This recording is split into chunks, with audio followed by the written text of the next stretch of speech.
For me जब Soni pictures ने मुझे कहा कि आपको जेमी फॉक्स की आवाज़ हिंदी में करनी है। एंड मुझे लगा कि आई फेल्ट वेरी गुड कि इन्होंने जितने मेरे काम को एज काल अप्रिशिएट किया, एंड जितने मेरे फैंस हैं बच्चे जो एक्साइटेड थे काल देखकर, आई थिंक उनके लिए this is a natural extension. They will enjoy this Spiderman and they will enjoy hopefully my voice as Max and as Electro in Jamie Foxx's character. तो मेरे लिए आफ्टर बिकमिंग एन एक्टर ये पहली बार ऐसा experience रहा कि किसी और के लिए मैं अपनी आवाज दे रहा हूं। एंड और चैलेंजिंग इसीलिए रहा क्योंकि कहीं ना कहीं आप नॉर्मली अपने आप को देखते हैं स्क्रीन पर, आप हिंदी में बोल रहे हैं और वो भी हिंदी में बोल रहे हैं कैरेक्टर। इस बार क्या हुआ मेरे लिए, चैलेंज ये रहा कि सामने अंग्रेजी में चल रही है, आपके कान के अंदर हेडफोन में अंग्रेजी में इनपुट आ रहा है, डायलॉग्स पूरे इंग्लिश में आ रहे हैं, आपके हाथ में स्क्रिप्ट दी गई है जिसके अंदर हिंदी में डायलॉग लिखे हैं। तो कान में अंग्रेजी, आंखों में हिंदी, और सामने आपको बोलना है हिंदी मैच करके। वो मेरे लिए बहुत टफ रहा। Military grade high intensity capacitors. अब मैंने कहा यार इसका हिंदी क्या हो सकता है, military grade high intensity capacitors. तो कहीं ना कहीं हमने उसमें पहले कोशिश की कि चलो हाई इंटेंसिटी, उच्च तीव्रता के कैपेसिटर, लेकिन बाद में कैपेसिटर तो लाना ही था अंग्रेजी में। तो ये सारे चैलेंजेस थे और बहुत सारे मतलब ऐसे फनी इंसिडेंट्स हुए जहां पे हम फंस जाते थे यार अब इसका हिंदी क्या किया जाए। एंड हिंदी भी इतनी अगर भारी हिंदी हो तो जो देखने वाला है बेचारा उसको भी समझ में नहीं आए। तो वो कहीं ना कहीं हमको बैलेंस आउट करना पड़ा। और फिर जो परफॉर्मेंस है, जिस बोलने का स्टाइल है, जो परफॉर्मेंस का स्टाइल है, वो पूरा चेंज हो गया। तो मेरे लिए it was like doing two roles and I thought that was damn exciting and challenging, so I really enjoyed doing that.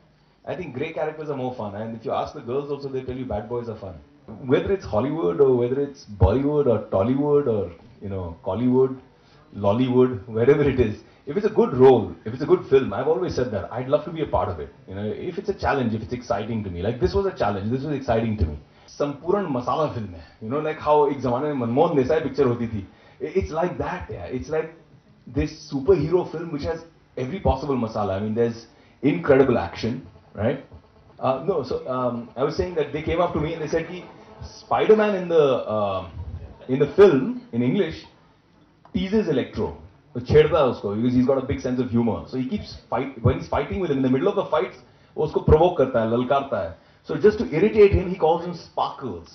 इतना जबरदस्त विलन का कैरेक्टर मैं प्ले कर रहा हूँ, इतनी मेहनत करो तुम लोग, इसको फुलझड़ी बना दोगे, हद हो गई यार. It was terrible. So I said, no way. Then we came up with an idea, let's call it Short Circuit. So then he says, अरे सुनो Short Circuit. And I thought that was a little cool and funny. पूरे हिंदुस्तान में घूम रहा हूँ मैं. I went to the heart of UP. I was in Punjab yesterday. I was in Marathwada, in Vidarbh, in Gadchiroli.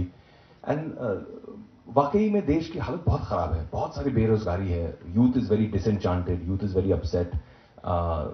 गरीबी की problems हैं. गढ़चिरौली वगैरह जहाँ गया था वहाँ से 20 किलोमीटर की एरिया में नक्सलिज्म की प्रॉब्लम है. And people come and talk to you about all these things. They pour their heart out. If you ask, मेरी आदत है कि मैं लोगों से पूछता हूँ. I try to ask them कि what they feel. And जो response मिल रहा है, the country is in need of a big change. And मुझे लगता है कि ये पहली बार, I feel that Narendra Modi is secular because ये पहली बार ऐसा हो रहा है इतने सालों में, जितने इलेक्शंस मैंने देखे हैं अपनी जिंदगी में, ये पहली बार ऐसा हो रहा है कि एक डेवलपमेंट के एजेंडे पे हो रहा है. एक the plank is different.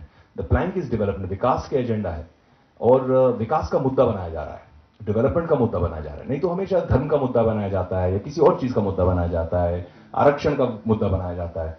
I think for the first time बहुत अच्छी लगी मुझे बात. और खासकर I think he said a very good thing. He said एक हाथ में अगर कुरान हो तो दूसरे हाथ में कंप्यूटर भी देने चाहते हैं. सो मॉडर्नाइजेशन, एजुकेशन, एम्पावरमेंट, अल्पसंख्या के लोगों के लिए एम्पावरमेंट बहुत जरूरी है.